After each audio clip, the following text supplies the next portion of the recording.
اللہ الرحمن الرحیم۔ قرآن مجید میں قوم لوط کا ذکر 17 مرتبہ آیا ہے۔ قوم لوط کا مسکن شہر سدوم اور عمورہ تھا جو بحر مردار کے ساحل پر واقع تھا، اور قریش مکہ اپنے شام کے سفر میں برابر اسی راستے سے آتے جاتے تھے۔ یہ علاقہ 5 اچھے بڑے شہروں پر مشتمل تھا جن کے نام سدوم، عمورہ، ادمہ، سبوبیم اور سغر تھے۔ ان کے مجموعے کو قرآن کریم نے مؤتفقہ اور مؤتفقات یعنی الٹی ہوئی بستیاں کے الفاظ میں کئی جگہ بیان فرمایا ہے۔ سدوم ان شہروں کا دارالحکومت اور مرکز سمجھا جاتا تھا۔ جب حضرت لوط علیہ السلام اردن کے بحیرہ لوط کے پاس جہاں سدوم اور عامورہ کی بستیاں تھیں وہاں آ کر رہائش پذیر ہوئے تو اللہ تعالی نے انہیں اہل سدوم کی ہدایت کے لیے نبی مبعوث فرمایا۔ یہاں کے باشندے فواحش اور بہت سے گناہوں میں مبتلا تھے۔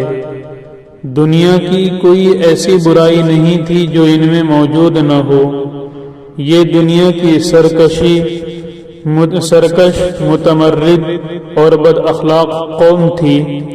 ان سب برائیوں کے ساتھ ساتھ یہ قوم ایک خبیث عمل کے موجد بھی تھی، وہ یہ کہ وہ اپنی نفسانی خواہشات پوری کرنے کے لیے عورتوں کے بجائے لڑکوں سے اختلاط رکھتے تھے۔ دنیا کی قوموں میں اس عمل کا اب تک کوئی رواج نہ تھا۔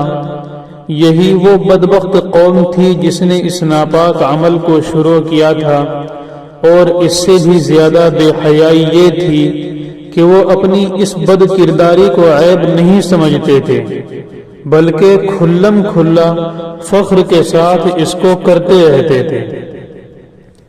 ان حالات میں حضرت لوط علیہ السلام نے اس قوم کو ان کی بے حیائیوں اور برائیوں پر ملامت کی اور شرافت و طہارت کی زندگی کی رغبت دلائی، اور ہر ممکن طریقے سے نرمی اور پیار سے انہیں سمجھایا اور نصیحتیں کی، اور پچھلی قوموں کے بد اعمالیوں کے نتائج اور ان پر آئے ہوئے عذابات بتا کر عبرت دلائی، لیکن ان پر کوئی اثر نہ ہوا، بلکہ الٹا طنز کرتے ہوئے یہ کہنے لگے کہ یہ بڑے پاک باز لوگ ہیں، ان کو اپنی بستی سے نکال دو، اور بارہا سمجھانے کے بعد یہ کہنے لگے ہم تو نہیں مانتے، اگر تو سچا ہے تو ہم پر اللہ کا عذاب لے آ۔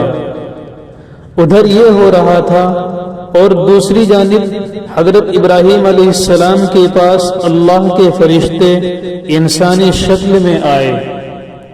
ابراہیم علیہ السلام نے انہیں مہمان سمجھ کر ان کی تواضع کرنی چاہی، لیکن انہوں نے کھانا کھانے سے انکار کر دیا۔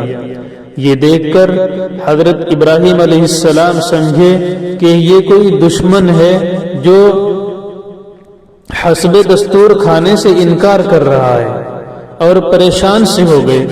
تو مہمانوں نے کہا آپ گھبرائیں نہیں، ہم اللہ کے فرشتے ہیں، آپ کے لیے بیٹے کی بشارت لائے ہیں اور قوم لوط کی تباہی کے لیے بھیجے گئے ہیں۔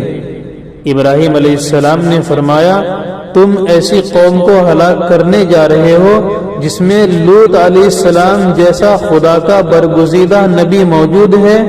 انہوں نے کہا ہمیں معلوم ہے، لیکن اللہ کا یہی فیصلہ ہے کہ قوم لوط اپنی بے حیائی اور فواحش پر اصرار کی وجہ سے ضرور ہلاک ہوگی، اور لوط علیہ السلام اور ان کا خاندان اس عذاب سے محفوظ رہے گا، سوائے لوط علیہ السلام کی بیوی کے۔ وہ قوم کی حمایت اور ان کی بد اعمالیوں میں شرکت کی وجہ سے عذاب میں مبتلا ہوگی۔ فرشتے حضرت ابراہیم علیہ السلام کے پاس سے روانہ ہو کر سدوم پہنچے اور لوط علیہ السلام کے یہاں مہمان ہوئے۔ اور یہاں یہ فرشتے خوبصورت اور نوجوان لڑکوں کی شکل میں تھے۔ لوط علیہ السلام نے ان کو دیکھا تو بہت پریشان ہوئے کہ اب نہ جانے قوم ان کے ساتھ کیا معاملہ کرے گی۔ ابھی وہ اس پریشانی میں تھے کہ قوم کو خبر ہو گئی اور وہ لوط علیہ السلام کے مکان پر چڑھ گئے اور مطالبہ کرنے لگے کہ ان کو ہمارے حوالے کر دو۔ لوط علیہ السلام نے انہیں بہت سمجھایا لیکن وہ نہ مانے، تو انہوں نے سخت پریشانی میں کہا، کاش میں کسی مضبوط سہارے کی حمایت حاصل کر سکتا۔